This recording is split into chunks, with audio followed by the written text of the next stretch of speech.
अस्सलाम वालेकुम रहमतुल्लाहि वबरकातुहू। फैसलाबाद की एक गली में सुहेल नामी एक आदमी रहता था।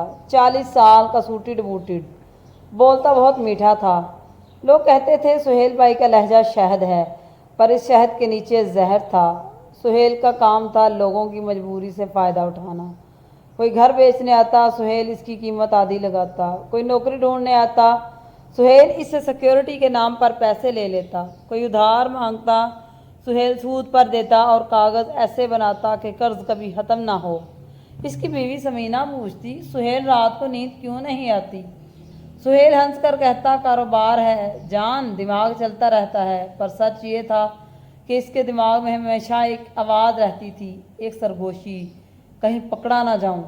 एक दिन एक बेवा औरत आई, आंखों में आंसू, हाथ में इंतकाल के कागज़। इसके शौहर का छोटा सा प्लॉट था। बोली, बेटा मुझे जल्दी पैसे चाहिए, बेटी की शादी है, जो दे दो। सुहेल ने कागज़ देखे, प्लाट देखा और दिल में हिसाब लगाया। प्लाट की कीमत 80 लाख थी। इस औरत को कहा, आंटी यहाँ पानी का मसला है, गली कच्ची है, मैं 25 लाख से ज़्यादा नहीं दे सकता, रिस्क है। औरत ने हाथ जोड़े, बेटा कुछ रहम करो। सुहेल ने स्याह कोट की जेब से पेन निकाला और बोला, दुनिया रहम से नहीं चलती आंटी, हिसाब से चलती है। औरत ने दस्तखत कर दिए। सुहेल ने 25 लाख देकर 80 लाख का प्लाट अपने नाम करवा लिया। शाम को इसने अपनी नई गाड़ी की चाबी घुमाई और आईने में खुद को देखकर मुस्कुराया। इसे लगा वो दुनिया का सबसे होशियार आदमी है।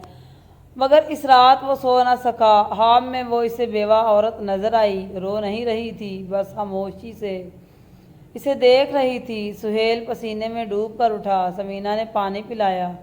क्या हुआ? सुहेल बोला, कुछ नहीं, कारोबार का प्रेशर है। वक्त गुजरा। सुहेल ने इस प्लाट पर 5 मंजिला इमारत बनाई। किराया आने लगा। पैसा पैसे को खींचता है। सुहेल और अमीर होता गया, पर इसके साथ एक अजीब चीज़ बढ़ती गई, इसका डर। वो हर नए क्लाइंट को शक की नज़र से देखता। हर फ़ोन की घंटी पर इसका दिल धड़कता। इसे लगता हर कोई इसे धोखा देने वाला है, क्योंकि इसने खुद सारी उम्र धोखा ही दिया था। फिर एक दिन इसका बेटा हमजा, जो दुबई पढ़ रहा था, वापस आया। बहुत खुश हुआ। बोला, अब्बू मैंने मंगनी कर ली है। लड़की बहुत अच्छी फैमिली से है, इसके वालिद बिजनेसमैन हैं। सुहेल ने मिठाई मंगवाई, मगर जब लड़की के वालिद से मिला तो इसका चेहरा जर्द पड़ गया। वो कोई और नहीं, इसी बेवा औरत का भाई था, जिसका प्लॉट सुहेल ने 25 लाख में खरीदा था। सुहेल ने हाथ मिलाया, मुस्कुराया, पर इसकी हथेलियां ठंडी थीं। रिश्ते की बात चली। लड़की के वालिद ने कहा, सुहेल साहब, सुना है आप बहुत ईमानदार आदमी हैं, कारोबार में नाम है आपका। सुहेल ने सर हिला दिया। अंदर ही अंदर वो मर रहा था।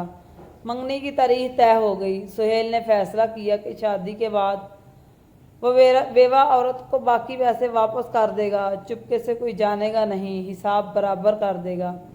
मगर तकदीर को कुछ और ही मंजूर था। मंगनी से 3 दिन पहले सुहेल के दफ्तर पर नैब का छापा पड़ गया। पुराने केस खुल गए। जाली कागज़, जाली स्टाम्प, सूद के रिकॉर्ड। सुहेल हथकड़ी लगवा कर गाड़ी में बैठा तो इसे लगा जैसे वही स्याकोट इसके गले का फंदा बन गया है। खबर जंगल की आग की तरह फैली। लड़की के वालिद ने रिश्ता तोड़ दिया। बोला, मुझे ईमानदार आदमी चाहिए, अमीर नहीं। हमजा ने बाप की आंखों में आंखें डालकर कहा, अबू आपने हमेशा कहा था पैसा इज्जत लाता है, पर आज पता चला इज्जत के बगैर पैसा कब्र है।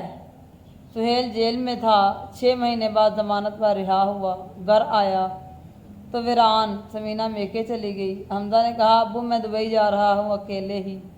सुहेल ने बेटे का हाथ पकड़कर कहा, रुक जा बेटा। हमजा ने हाथ छुड़ा लिया। आपने मुझे सिखाया था कि कमज़ोर को दबाना जीत है। आज मैं सीख गया कि जालिम का बेटा बनकर जीना हार है। सुहेल अकेला रह गया। इसने वो प्लाट बेचा। 80 लाख के बजाय अब इसकी कीमत 2 करोड़ थी। वो सारे पैसे लेकर इस बेवा औरत के घर गया। दरवाज़ा खटखटाया। औरत ने पहचान लिया। कुछ ना बोली। सुहेल ने बैग इसके कदमों में रख दिया। आंटी, ये आपका है, असल कीमत मुनाफा समेत, मुझे माफ़ कर दें। औरत ने बैग नहीं उठाया, बस कहा, बेटा पैसा वापस आ गया। मेरी बेटी की शादी टूट गई, वो वापस नहीं आएगी। वक्त का सूद कोई नहीं देता। सुहेल वहीं बैठकर रो दिया। पहली बार बे आवाज़ बगैर ड्रामे के। इस दिन के बाद सुहेल ने स्याह कोट उतार दिया, सफ़ेद कुर्ता पहन लिया। इसने एक छोटी सी मेज़ लगा ली। गली के मोड़ पर बोर्ड लगाया, मुफ्त कानूनी मशवरा गरीबों के लिए। लोग आते, वो इनके कागज़ देखता, इन्हें समझाता कि धोखे से कैसे बचें। कोई पूछता, सुहेल साहब आपको क्या मिलेगा? वो आसमान की तरफ देखता, बेटा सुकून मैंने 40 साल में नहीं कमाया था। वो रोज़ शाम को इस कुएं पर जाता जहाँ से शहर शुरू होता था। कुएं में झांकता, अब इसे अपना चेहरा नज़र आता, पर वो चेहरा मुस्कुराता नहीं था, माफ़ी मांगता था। लोग कहते हैं सुहेल अब बहुत बूढ़ा हो गया है, पर इसकी आंखों में डर नहीं है, क्योंकि इसने हिसाब बराबर कर दिया है, देर से पर कर दिया है। और वो हमेशा एक बात कहता, जो कोई भी सुन ले, बेटा दुनिया में दो तरह के लोग होते हैं, एक वो जो समझते हैं कि चालाकी से जीत जाएंगे, दूसरे वो जो जानते हैं कि सच्चाई से सुकून मिलेगा। मैं 40 साल पहली किस्म का था, अब दूसरी किस्म का हूँ, और यकीन करो दूसरी किस्म का इंसान रात को सो जाते हैं। ये थी सुहेल की कहानी। लंबी थी, सीधी थी और तलह थी, क्योंकि सच हमेशा तलह होता है पर शिफा भी देता है। सिर्फ एक बीज जो तुम बोओगे वही दरख्त बनेगा। काटोगे तो दम तुम्हारे हाथों पर आएंगे, फूल बोओगे तो खुशबू तुम्हारे आंगन में फैलेगी। और याद रखो दुनिया में का फातेमल है, देर है अंधेर नहीं।